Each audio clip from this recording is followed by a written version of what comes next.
धुळे जिल्ह्यातील पिंपळनेर येथील बैल बाजारामधील शेडमध्ये मजूर महिलेवर सामूहिक बलात्कार झाल्याची घटना घडल्यानंतर समस्त आदिवासी समाजात संतापाची लाट उसळली आहे। बलात्काराच्या घटनेच्या निषेधार्थ आज आदिवासी समाज एकवटल्याचे दिसून आले। आदिवासी संघटनांनी आज पिंपळनेर बंदची हाक दिली होती। त्यानुसार अत्यावश्यक सेवा वगळता कडकडीत बंद पाहायला मिळाला आहे। बंदच्या पार्श्वभूमीवर आदिवासी समाज बांधवांनी निषेध मोर्चा काढून नराधमांवर कठोर कारवाईची तसेच शहरातील गुन्हेगारीला आळा घालण्याची मागणी केली आहे। बलात्काराच्या घटनेच्या निषेधार्थ आज सकाळी सर्वच आदिवासी संघटनांचे पदाधिकारी आणि आदिवासी समाज बांधव बैल बाजार चौफुलीवर जमले होते। येथून मुकमोर्चाला सुरुवात झाली।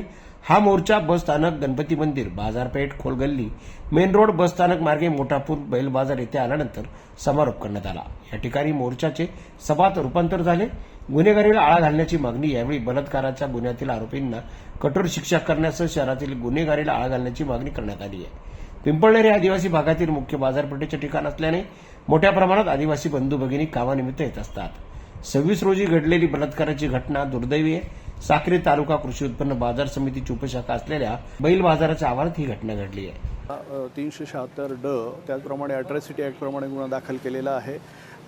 गुन्हा दाखल झाल्याबरोबर पोलीस विभागाने ह्या गंभीर गुन्ह्याची अतिशय तत्परतेने आणि तात्काळ दखल घेऊन आरोपी 1 तासाच्या आत अरेस्ट केलेले आहेत। आरोपींचा PCR घेण्यात आलेला आहे आणि आरोपी सध्या PCR मध्ये आहे।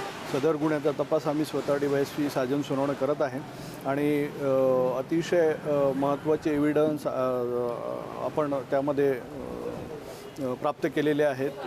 त्याप्रमाणे ह्या असल्या प्रवृत्तीच्या लोकांवर अतिशय कडक कारवाई होईल आणि कडक शिक्षा त्यांना मिळेल असं पोलीस प्रशासनाकडून प्रखरतेने आणि अतिशय तत्परतेने कार्यवाही सुरू आहे। साहेब, मी समाज बांधवांना आणि इतर जे काही सर्वसामान्य जनता आहे यांना ह्या अनुषंगाने जर समजा काही असं तुम्हाला वाटत असेल की इथे वाईट प्रवृत्तीची लोक राहत आहेत, वाईट प्रवृत्तीची एखादा गुन्हा घडण्याची शक्यता आहे किंवा काही घटना घडण्याची शक्यता आहे, तर अशा वेळेला आम्ही सर्वसामान्य जनतेला आवाहन करू इच्छितो की तात्काळ पोलीस यंत्रणेला कळवायचं आहे। कोणत्याही संदर्भात न घाबरता तुम्ही पुढे या। काही घटना घडण्याच्या आधी प्रिकॉशनरी मेजर्स आपण घेऊ शकतो आणि त्यांच्यावर कारवाई करू शकतो आणि घटना होण्यापासून वाचवू शकतो।